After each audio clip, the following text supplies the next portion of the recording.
Olá, bom dia, boa tarde, boa noite. Estamos aqui no Conhecer para Transformar, esse canal que é importante. Entrem, acesse, sigam, participem. E nós estamos aqui no EPED 2024, fazendo os nossos estudos sobre os livros de Oswaldo Polidoro.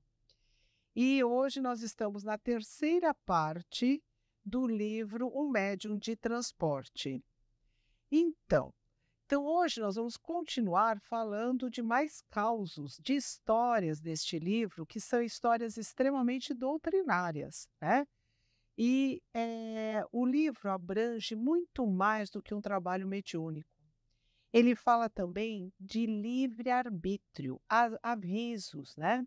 Nossos irmãos espirituais muitas vezes nos advertem, eles nos ilustram e também nos consolam.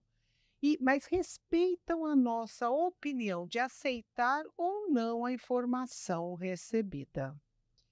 É importante lembrar do sagrado princípio: partimos todos em idênticas condições para ganharmos o reino da verdade, à custa de sacrifícios pessoais. Pensem nessa frase que é muito importante. Um caso que foi prontamente atendido foi quando Cabral foi informado que o ideal para continuar fortalecendo seus trabalhos mediúnicos ele mudasse o que a fazenda produzia e que a criação de animais para abate deveria ser eliminada, mudando para os seus derivados, se quisesse, ou outras plantações. Cabral, apesar de ser o ganha-pão e era o que ele estava acostumado a lidar, o que ele conhecia e fazia, acatou o pedido da boa espiritualidade e lentamente transformou a sua enorme fazenda, priorizando as plantações e também ovos. E no final, ele foi muito bem sucedido. Um outro caso que nossos irmãos não aceitaram os avisos da espiritualidade e que não foi muito bem sucedido, eu vou contar agora. Cabral conheceu, através de seu futuro sogro, senhor Viçosa, uns colonos que queriam plantar arroz. E sua fazenda, né? Eram 3 casais jovens e um deles com uma criança. Porém, viriam mais trabalhadores. O Galdino, o responsável pelo grupo, escolheu um lugar perto do rio com uma pequena elevação. Era uma área de várzea, como a plantação de arroz necessitava. Cabral ficou muito incomodado com o local escolhido para fazer as casas, inclusive oferecendo terras mais altas para esta finalidade. Mas Galdino não aceitou, achou que ele estava com inveja e disse que ali era o lugar perfeito para eles fazerem a plantação e a habitação. Cabral continuou incomodado, inclusive vendo que aconteceria uma grande catástrofe e resolveu alertar o grupo. Mas quando ele falou sobre a vidência dele, o Galdino, com desdém, deu a entender que isto é coisa do diabo, pois ele, como evangélico, tinha a proteção de Deus e que nada iria acontecer com eles. Cabral foi conversar com o seu sogro, Viçosa, e, aproveitando para ir ver a sua noiva, colocou a sua preocupação e fizeram uma oração. Mostraram que o grupo era devedor perante a justiça divina e, mesmo assim, tiveram o merecimento de serem avisados. Mas não aceitaram o aviso em nome de uma religião com conceitos materiais e sem entender ou aceitar o lado espiritual. Neste momento, vale a pena pontuar que nosso Pai é único e não quer idolatrias ou simulações. Deus quer que seus filhos sejam como ele, verdade e virtude, ou seja, que atinjam o grau de cristificação com conhecimento, amorosidade, vivendo as leis de Deus e praticando sadiamente a revelação. A verdade não tem parentes prediletos. Em seu seio não há lugar para privilégios e nem sinecuras de ordem qualquer. A comunicação entre os planos não é fingimento, muito menos ritualismo. Acontece com leis específicas que abrangem energias, muitas que nós já conhecemos e outras ainda por entender. Durante um trabalho mediúnico que Cabral tinha pedido para fazer para ver sobre o assunto da catástrofe, foi mostrado que em tempos remotos os colonos tinham cometido atos de destruição, rompendo um dique e que causou a morte de milhares de pessoas. E a lei de Deus é taliônica: o que se faz, se paga. Ajudando, sofrendo, trabalhando ou fazendo tudo. Demore o tempo que demorar. Até zerar a dívida, as marcas permanecem no seu corpo astral. A justiça divina é perfeita. Ninguém paga injustamente por algo. Só vai ressarcir quem tem de fazer. Como eles foram avisados e não deram ouvidos, manda bênçãos a todos, por ser Deus universal e a família humana uma só. Somos todos irmãos.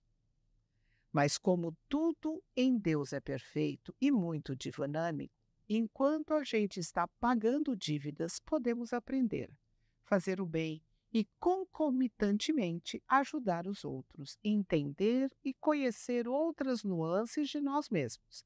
Enfim, nada dentro de Deus é parado, tudo é movimento. Nesta mesma oração em conjunto, foram avisados que já estavam preparando o desencarne da Sinhá Marta, que os preparos e o lugar dela já estava pronto. Apesar de ser um momento lindo de saber que o trabalho desta mulher tão querida já estava acabando e que ela ia voltar para casa, a dor também se instalou, pois era parte integrante e muito amada desta família. Ela tinha aproximadamente 80 anos e já estava muito cansada na matéria, né? Ela desencarnou enquanto Catarina e Cabral estavam em lua de mel na fazenda de Eliseu e Guisa e foram avisados pela espiritualidade. Mas a fazenda de Eliseu e Guisa ficava muito longe, ficava a dias da fazenda deles. Quando chegaram, ela já tinha sido enterrada. Se as pessoas entendessem minimamente como funcionam os dois planos e como são interligados e que tudo tem continuação com desdobramentos, tudo seria muito mais fácil para a gente entender e para viver. No livro mostra também que mesmo com todo o conhecimento espiritual e sabendo que nada é final, são só novas etapas, a materialidade deste planeta nos deixa ainda muito preso ao corpo físico, causando tristeza e muitas saudades.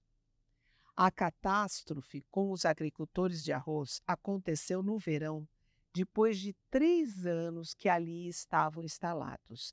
Estavam já dezenas de famílias entre as verdejantes plantações de arroz. Após uma seca de semanas, uma tempestade terrível começou a se formar. Verdadeira tromba de água. Foi uma devastação total. Muitos desencarnaram e todo o material foi perdido. Toda a região ficou alagada, não só na plantação de arroz, mas em todo o vilarejo. Foi muita destruição causada pela tromba d'água. Inclusive, o Cabral sentiu o que ia acontecer e queria ir alertar. Sua esposa Catarina desaconselhou, dizendo: eles foram alertados e não deram ouvidos. A lei de Deus é impoluta. O Deus de justiça e amor, que não é aquele pregado pelas religiões, mas que é, esse coloca uns nos braços de outros, a vítima no colo do algoz, o pai no regaço do filho, o milionário no seio da miséria, porque o reajustamento à sua necessidade paira acima dos conceitos teológicos do mundo. Então, e as chuvas começaram, e a tempestade foi forte, com ventos, o dia se transformou em noite, e só horas depois, à noitinha, o céu limpou e voltou a ver o azul do céu, né? Cabral estava aflito e queria ir ajudar no que fosse possível. E quando pôde, selou o cavalo e foi em direção à plantação. Quando chegou, não tinha nada a não ser uma imensidão de água platinada. Nem dava para imaginar que ali havia uma imensa plantação de arroz, com dezenas de famílias, casas, galpões e ferramentas agrícolas. Ele, caminhando de volta, ouviu um gemido e procurou e encontrou. Era a esposa de Galdino, a Ismênia, e seu filho pequeno, o Pedro, que ele prontamente ajudou e levou para a sede da fazenda. Estavam quase mortos e na sede eles fizeram de tudo para que os dois ficassem bem. E sim, eles foram os únicos dois sobreviventes daquela comunidade. A mãe e o filho ficaram morando na sede da fazenda.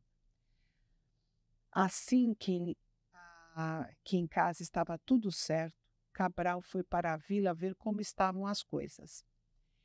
Ele e mais alguns homens, ao chegarem na vila, ficaram perplexos com a destruição e estrago. Tudo destruído, muitas mortes, muitos viúvos e viúvas, crianças órfãs, casas, sítios, uma destruição total. Trabalho de vidas e histórias perdidas, destruídas, tudo cheirava a morte e desespero. Cabral foi falar com o delegado e oferecer seus préstimos, né? E o delegado, assim que o viu, pediu ajuda, sendo ele um homem bom e com posses e recursos, para ajudar toda aquela gente. E ele imediatamente aceitou e começou a ver o que podia ser feito. E por muitos dias procurava os cadáveres para enterrar, pessoas feridas foram tratadas, buscaram material para reparar as casas e muitos trabalhadores que ficaram desempregados foram absorvidos pela fazenda dele. Um pouco mais de um mês e as coisas começaram a caminhar, claro que com as marcas daquelas horas de pavor e sofrimento que ficaram bem fincadas na memória. Neste caso importante, lembrar da lei de causa e efeito. Tudo tem de acontecer, mas cada um de nós tem de fazer o melhor, ajudar naquilo que for permitido. Afinal, somos irmãos em espírito. Hoje, eles precisam da gente. Amanhã, precisaremos deles. É assim que tem de ser. É irmão ajudando irmão em nome do princípio. E não somos justiça. Então não temos de julgar e muito menos de ter atitudes revanchistas. Está vendo? Bem feito, temos que ajudar e pronto. E se não se consegue ajudar, pelo menos não atrapalhar. Os trabalhos espirituais na fazenda se intensificaram. Tinham muito a fazer e Terêncio se transformou em uma confiável ferramenta da espiritualidade. Às vezes, é a verdade, ele assustava as pessoas com a sua sinceridade. Ele não se conformava e dizia: se está na hora de voltar para casa, por que mentir? Ele não era a favor da mentira caridosa. Ele não está errado, mas a população, com a sua infantilidade, não está preparada para ouvir a mais pura verdade. Uma vez que encarnamos ou nascemos, já começa a contagem que será um dia a menos para chegar no momento de desencarnarmos ou morrermos.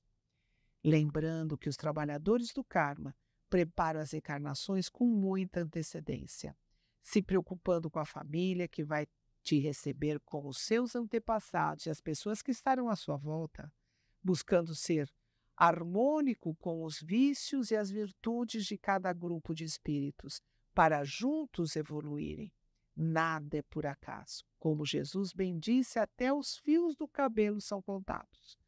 Tudo é divinamente organizado, de forma que nenhum encarnado e a grande maioria dos desencarnados tem a capacidade de entender. Terência acabou casando-se com a Ismênia, formando um lindo casal. E o filho dela estava recebendo todas as condições para estudar e se formar. Estavam preparando o menino para ser agrônomo, pela sua inteligência e de como ele se comportava na fazenda.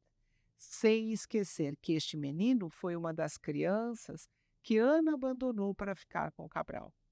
Mais o ensinamento deste livro, mostrando que todas as ferramentas da matéria, se são bem usadas, dão frutos. O dinheiro bem usado, uma terra bem produtiva, sabendo usufruir com decência, dividir com bondade e abrigar os necessitados, com respeito, muda tudo. Vou finalizar este capítulo com a seguinte frase para pensar: o culto da revelação é manancial de consolo. Na paz, comporta-se como jorros de luz. Na tormenta, faz-se sentir como unguento divinal. Há um quê de doçura indiscernível de Jesus Cristo no trato decente com as leis do mediunismo. Até o último capítulo, que vamos falar do desencarne de Cabral e muito mais. Espero vocês, hein? Vem com a gente.